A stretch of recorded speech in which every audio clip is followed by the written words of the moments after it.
Hey everybody, my name is William Marks and I am thrilled to join you. I really wish I could speak to you in person, live, but unfortunately I have an unexpected medical procedure that I have to go to tomorrow. And so what I thought I'd do is maybe record a few remarks and you can listen to these and see what you think. And then you can also send me questions and I'm happy to answer those. But I did promise I'd speak to you guys, and I'm trying to keep the promise even though it's going to be recorded. But hopefully this is some valuable information and you can take it from here and do great things. So first I want to say hi and just introduce myself. Again, my name is William. I'm a military veteran. I was in the Navy for 22 years. I went to the Naval Academy, and from them drove ships around, cruisers and destroyers. And then I got the opportunity to transfer into communications. And the Navy sent me to a special school to learn media relations. And then after that, the Navy sent me to grad school, and I got a master's degree in mass communication and media studies from San Diego State. So along the way, I've been a spokesperson for legal and medical and marine mammal issues for the Navy. That was my first job and one of the hardest. After that, I was a communications specialist for our HR team. So all the people stuff, pay and benefits, things like that. After that, I was on an aircraft carrier and did communications for deployment. From there, I was the communications director at the U.S. Naval Academy. So I went to school there, and then I went back years later and was the communications director there, which was just phenomenal. After that, I went to the Navy's Asia Pacific Fleet, and I led communications for about 20,000 people everywhere from Hawaii all the way to India. You probably haven't heard my name, but I have been known for some work I did being spokesperson for a missing Malaysian airliner called MH370. At the time, I kind of was the only person giving interviews about it, so I was all over the news for a little while. So I did the Navy's Asia Pacific Fleet. I then went to the Pentagon, and I was Chief of Media for the Navy. So that's Chief of Media Operations, essentially the lead spokesperson for the Navy. After that, I said, all right, well, I might want to retire, but let me take this one really cool job. And so I was the senior military spokesperson for intelligence matters, so Department of Defense intelligence. So there I did projects for North Korea, and then also a big project for Ambassador Haley about Iran. So that was my military career. And then I said, okay, it's time to retire while I'm still young enough and I can do something interesting. And so then I applied to all kinds of cool, neat jobs in sports, entertainment, and the tech industry, and I landed at one of the world's largest corporations known as a social media company. And you can probably figure that out if you find me on LinkedIn, William J. Marks, and I'd be happy to connect with you and, of course, answer any questions you guys have. So first thing, a little bit of show and tell. All right, who can guess what this is? This is my binder when I was in PRSSA and I had to go for my APR accreditation.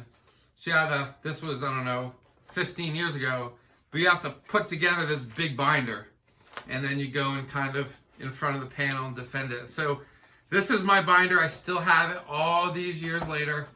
And really, what I'm proud of is I got this at the end of my master's degree. And I think after a year of grad school and putting together this binder, I kind of came up with what is in my mind the perfect communications plan. And what I'm going to do today is kind of walk you through the steps and really the foundations of what is a really great or almost perfect communications plan. At the end, if we have some time, I'm going to talk to you about some interview tips. My specialty, so I've done all kinds of communications, social media, communications planning, everything like that. But my real specialty is media relations. I've done, probably 1,000 interviews at least on the record, thousands more either off the record or deep background or background. Quite a bit of time if when you're in the government. Government official or U.S. official is really the way you have to go with some of these. So what I thought I'd do is just walk you through some things that make a really great comms plan, and really these are the essential building blocks to a comp plan. I have this actually all typed out, so if you want I can send you kind of the outline of this, and it's a template and you can just fill it out.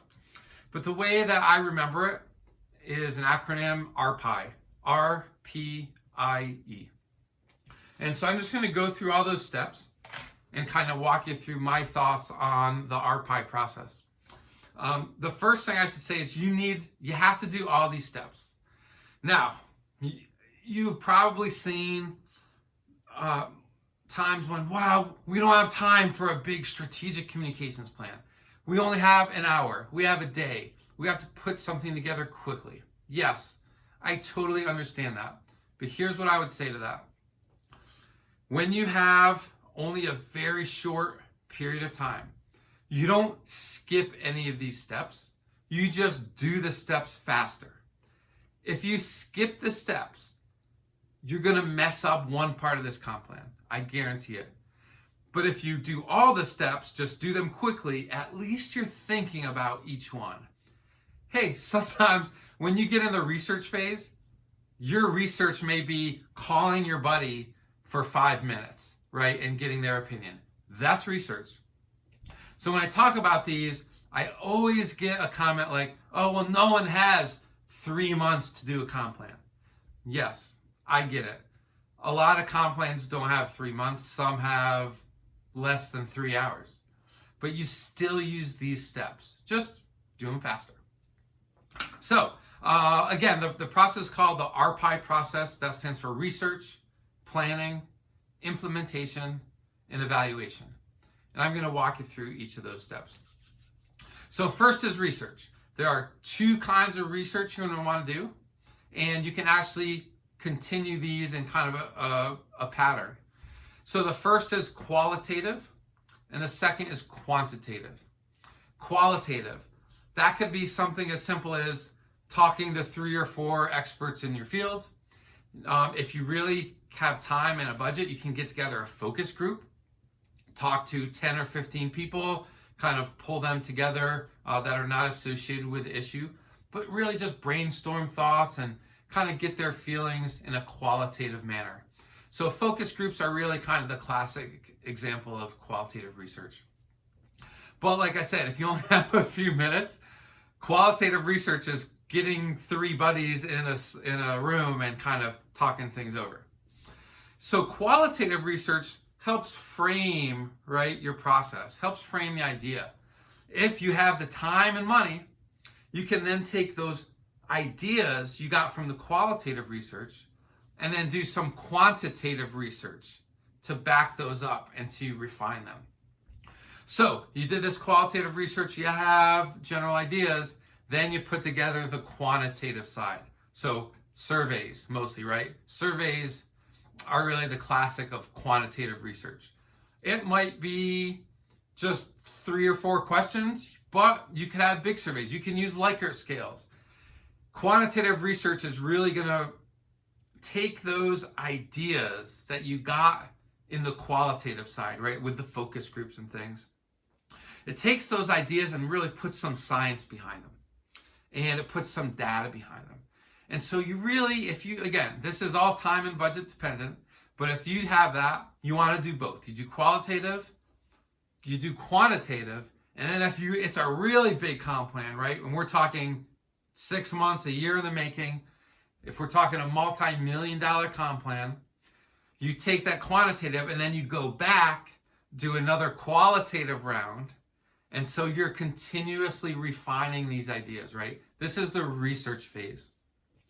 Now you may be thinking, oh, no one has years. Well, yeah, right? The census, their comp planning stretches out years. Things like medical communities, when you need a lot of research, that stretches out years. Public health kind of stuff. So yes, there are cases where you might have a whole year to do a comp plan. that's when you want to do all these steps and kind of refine the best you can.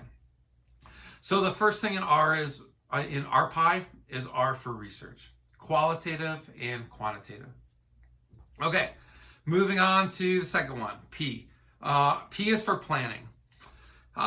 This is when you start to put together the building blocks, right, of your plan. You have the idea.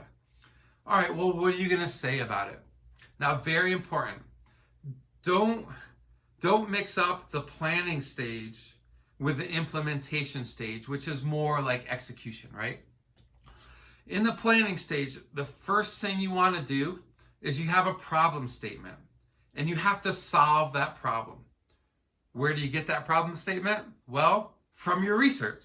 So your research helps develop this problem and the potential solution to that problem, right? Start with the problem statement, and now you're into the planning, right? The solution to the problem. Okay, the planning phase has two critical elements. You must have these two elements. The first is a content strategy. Content strategy is basically what you're going to say. Okay, content in my mind really is only three things. Content can be words, content can be video, or content can be photographics. You can even kind of lump those into two, words and imagery, but just for this conversation, we're going to say all content really can be grouped in one of three things: words, videos, photos, graphics. Okay. Notice I never said tweeting. I never said Instagram. No. Those are delivery mechanisms, right? Those are mediums. Those are strategies on how you execute this plan. Those are not content creation strategies, right? So don't mix those up. The content strategy is developing your top line messages, your core messages, what's going to really resound with your audience, okay?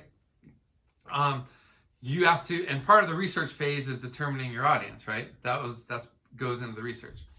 So your planning phase starts out with content creation: words, videos, photos, graphics, imagery. Okay. Now you put all those together. That's your talking points. Okay. Your messages. What is our message to achieve this knowledge, increase in knowledge, actions, and behaviors? Okay. Your content really is your message, but please do not get that confused with the delivery mechanisms. Okay. So you have your content strategy, you have your messages, you have your ideas of your videos and your imagery. Well, now you need a delivery strategy, right? All the best content in the world does you no good if it's just sitting in a notebook or sitting on your computer. You need to execute this strategy. So that's where the delivery strategy comes in. Okay, we have an idea for video. Well, is that going to go on YouTube? Oh, is it going to be Instagram Reels? Is it going to be TikTok? Is it going to be on our own website? How are we going to deliver this video? Okay, we have talking points. How are we going to deliver that message? Is it news release? Is it interviews? Is it a blog? Is it text on your website? Is it a poster? Those are all ways to deliver your messages, right? And then the same thing with imagery, right? So what are you going to do with that? You know, is it going to be Instagram? Is it going to be Facebook? That all goes into this execution, this delivery strategy. So here's an exercise I used to give the folks who work for me. Great exercise. Think of 20 different delivery mechanisms. So you take this one, take whatever, take a picture, take a talking point. Here's your challenge. Come up with 20 ways to deliver that message, right? I'll give you a hint, right? Once you get to like 18, 19, 20, you need to start being creative, right? Don't forget things that, hey, we don't really think about in the digital world. Mailings, right? Elected officials. If you work for an elected official, you'll be doing mailings. Speeches. A lot of times we forget about speech. Oh, like, let's do social media. Well, There are other things. There are speeches. There are mailings. Shoot, smoke signal is a delivery message, right? So the exercise is to come up with 20 different delivery mechanisms for a message. And yeah, it gets hard once, the first 10 are easy. And then like once you get to like 18, 19, 20, it starts to get hard. But think about those things like yard signs, speeches, all those kinds of things, right? So the P in RPI is for planning, and you are planning your content strategy and you're planning a delivery strategy. Those two things are crucial in your planning. And remember, all this looks back upon your research. Your research of what is your problem, so define a problem statement, and what the outcome do you want in terms of knowledge, actions, and behaviors. Okay, so R, qualitative and quantitative research. P, content and delivery strategies in your planning phase. Now let's get to I. That's implementation or execution, right? Okay, if you haven't heard these three things, these are kind of the classic of implementation: earned media, owned media, and paid media. When you are implementing, you need to consider all three of those things. Okay, earned media, owned media, paid media. Earned media. This is where you make your money. If you want to be a great communications professional and be the best in the world at your job, earned media is where you really achieve that. Earned media is something like a news article where you call a reporter and you say, hey, I have this thing, you want to learn about it. They say yes, and you do an interview, you give them quotes, you help them inform their story. But they write the story, right? Earned media is when you don't post it. It is a third party that is writing. The third party is posting this information, okay? That's why it's called earned. That's the hardest one, okay? Owned media. Owned media is just how it sounds. You own this mechanism. So your own website. If you post something on your own website, that's yours. That's owned media. Your own social media feed. That is owned media, okay? Don't forget about it. That's usually like the first building block, really, because it's easiest, right? Hey, no one's going to stop you from posting something on your own website. Okay, the last one is paid, right? Paid media. That's advertising. The great thing about advertising is that it is controlled. You control the message, you control exactly where it goes, you control how many people it goes to. But you also have to control the budget.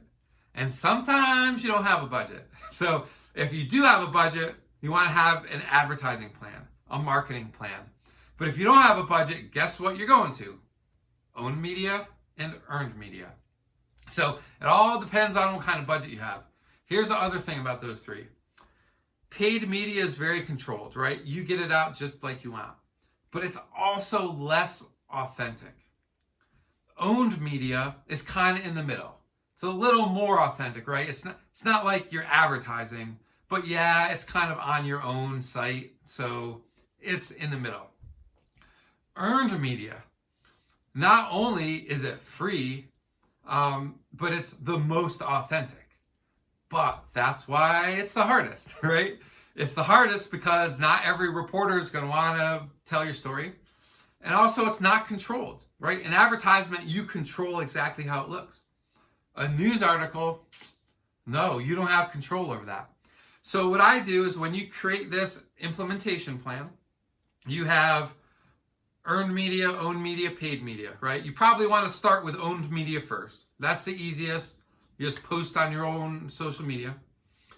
Then you say, okay, do I have a marketing or advertising budget? You fill in your paid media side. And then if you're really good, you want to get that earned media. But again, there are trade-offs. On the one side, for paid media, it's controlled, but it's less authentic and it's costly. Earned media is not at all controlled and it's hard to get, but it's free and it's the most authentic, right? So when you go over your implementation strategy, you should consider all three of those. How are you going to implement your plan, right, into those three categories? So remember, this all traces back. You have the research, you have created the content. This is a story you want to tell, your talking points, your messages. You have thought through the different mediums, and now you are thinking through the implementation. So take social media, right? Take Facebook. Facebook can be owned media if you post it on your own Facebook page. But Facebook can also be paid media if you pay for an advertisement. So there, if you're talking about, say, Facebook, it can be both owned and paid. So when you think about your delivery mechanisms, that counts as two. Same thing, Instagram, all those, right? Some are owned, but some can be paid if you choose so.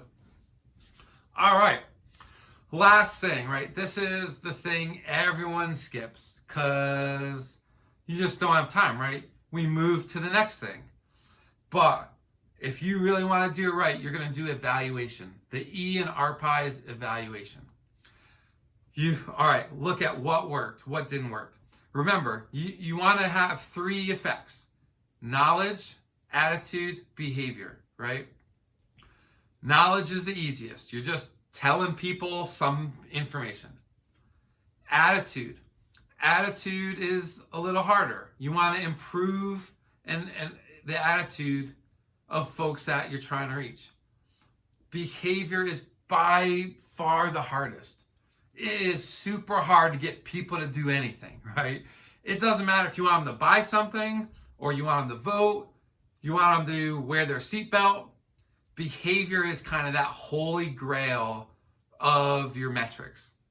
Knowledge is the easiest, then attitude is a step up, then behavior is kind of like the ultimate.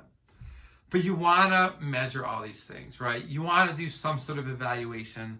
Sometimes it's easy. Hey, how many people bought my candle? Well, you can count the number of people who bought your candle.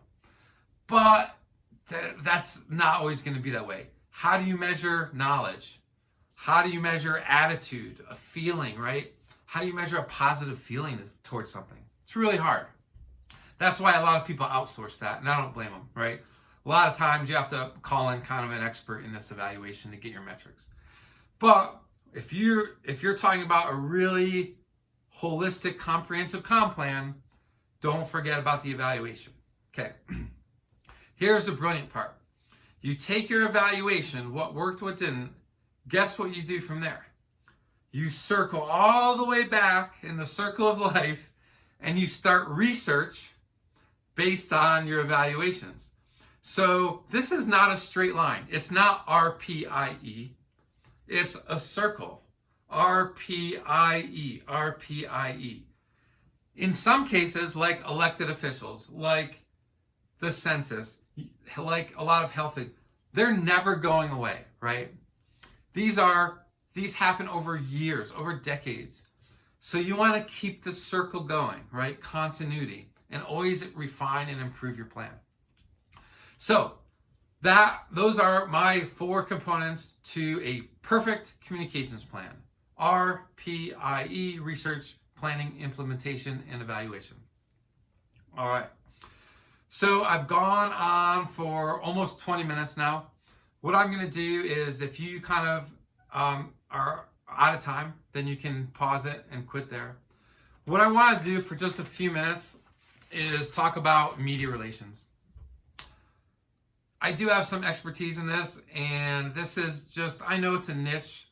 A lot of times, you know, if you're in marketing, if you're in advertising, you really won't do much media relations. But man, this is like the hardest thing. And if you're in the government, if you work for a university, if you work for large corporations, you're going to have to do media relations, right? So what I want to do, I've kind of refined these tips over the years. Again, I've been doing this for 15, 16 years and probably 1,000 interviews. But I've come up with a framework for how to answer a question, right? Typically, when I say question, it's in a news interview, but it doesn't have to be. You can use these tips anytime. You can use these tips at Thanksgiving dinner when your aunt is asking you some random question about your grades, right? So this is William Marks's 4 key questions on how to answer really a news interview, but it could be anything. Okay. The first thing, right? And there are only, when I say these 4 key questions, there are only 4 questions you ever can get. This is it. Every single question you can possibly get can fit in one of these 4 categories. So if you know these categories, you can prepare for it. And when you get the question in your mind in a split second, you think to yourself, okay, what category is it in? How do I answer it? All right, so we'll get to it. The first of the 4 categories, first of the 4 kinds of questions. It's a question where you know the answer and you're happy to talk about the answer. Okay, you know the answer and you're happy to talk about it. All right. If you're in the news business, most of your questions hopefully will be this, right? If you're with your family at Thanksgiving dinner, hopefully most of your questions will be this. All right. So say it's your best class and you got an A in it and you're thrilled, you're happy. So, hey, how you doing in your class? Well, you know the answer. You got an A. And you want to talk about the answer. You're happy to tell your aunt that you got an A. Okay. When you get that question, and again, if you're in a news interview, a majority of questions should be that. The way they answer that, there's an equation. R equals A plus the talking point. The response equals the answer plus the talking point. R equals A plus TP. Okay, what I say is a response has to have both those things. Both the fact and the talking point. Now, you may be asking, what do you mean? Isn't a talking point a fact? Aren't they the same thing? No, these are 2 different things. So what you want to say is, the response is, oh yeah, I got an A in that class, right? That's your answer. That's the fact. But you throw in a talking point. Why? Because it's a free question. Of course you're going to want to throw in a talking point, right? So yeah, I got an A in that class, and also I got a scholarship for it. So, right, your response is the fact plus some additional talking point that the person didn't ask about. Okay, now, when the questions get harder, that's when this equation is harder, right? So let's take a class where you got a C. Hey, the question is, what'd you get in that class? Well, the fact is you got a C. But don't just answer that and end it, right? Oh, I got a C. No, that's only 50% of the equation. Yeah, I got a C, but this next semester I already have a B plus going, right? All right, you probably have heard that before, right? That's the bridge. And that's the second and third types of questions. So the first one, again, you know the answer and you're happy to talk about the answer. That equation is your response is the fact plus a talking point of some sort. Okay, second is you know the answer, but you don't want to talk about it. Okay, you know full well what the answer is, but that doesn't mean you're going to tell someone. Or the third way is kind of the inverse of that. You just flat out don't know what the answer is. And guess what? That's okay. It's okay to not know what the answer is, right? So those 2 questions, that's really where the bridging comes in, right? That's really where you need to kind of finesse it, right? So let's say the question is the university's budget for next year. Now, that's sensitive information. People normally do not talk about budgets. So you get a question from a reporter, oh, what's the university's budget for next year? Okay, you know what the answer is, right? You've seen that number, but you don't want to talk about it, right? So you have to say something like, so the fact, you don't give them that fact. It's great question, and you have to tell them why, right? That's proprietary information. That's sensitive information. That's classified information. The numbers aren't finalized yet. Whatever your excuse is fine. But don't end there. Remember, you have to add in the talking point. So, what's the university's budget? Hey, great question. The numbers are not finalized yet, so I can't give you that exact figure.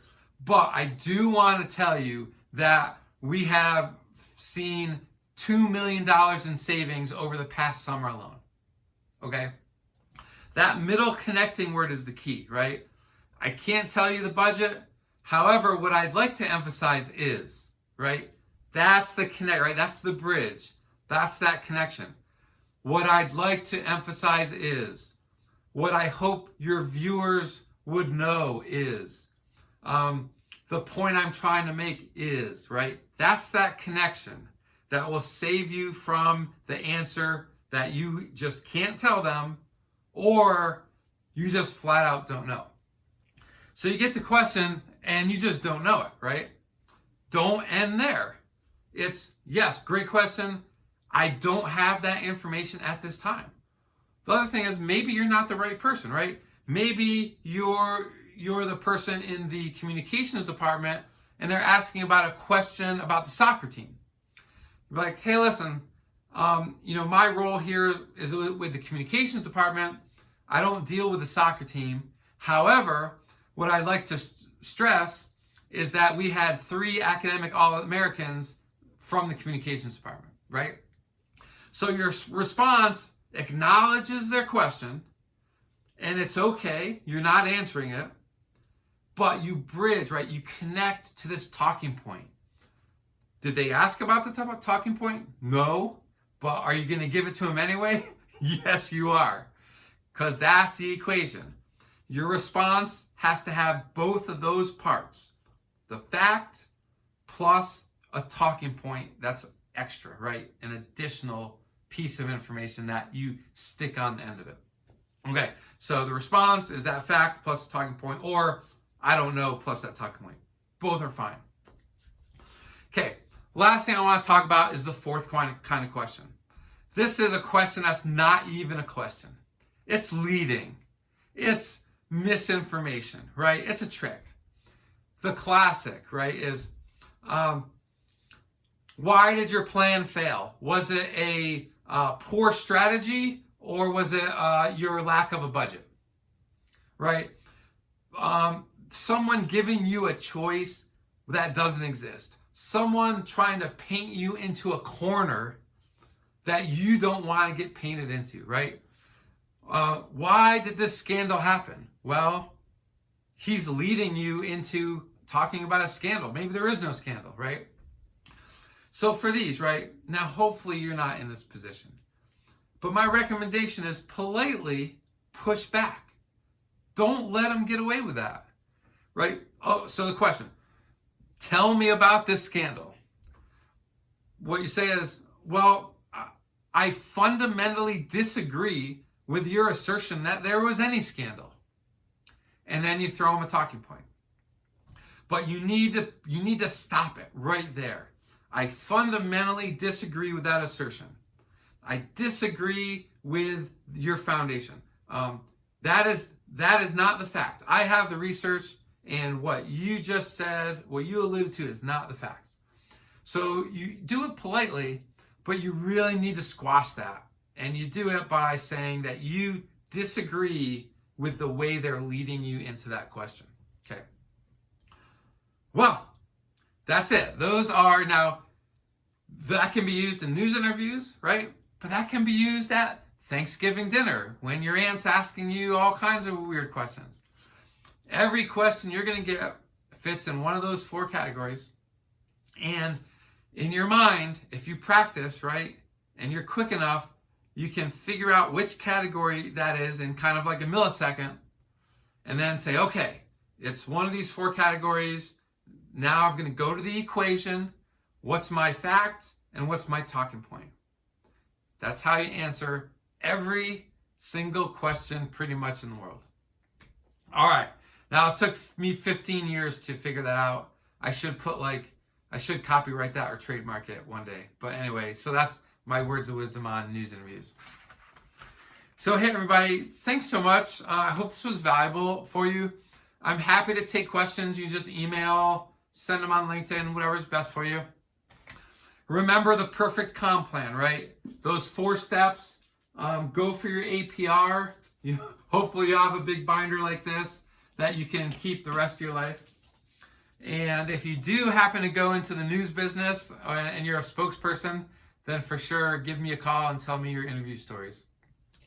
So thank you so much for your time. It's really been a pleasure talking to you guys. I love doing this. I wish I could be here in person. The moral of the medical procedure is just don't get old. If you can avoid getting old, then you will be okay. But really, I'll be fine. And I do hope to hear from you soon. Best of luck with PRSSA. Best of luck in your studies and all of your endeavors. I appreciate talking to you, and I hope to stay in touch. Take care, everybody.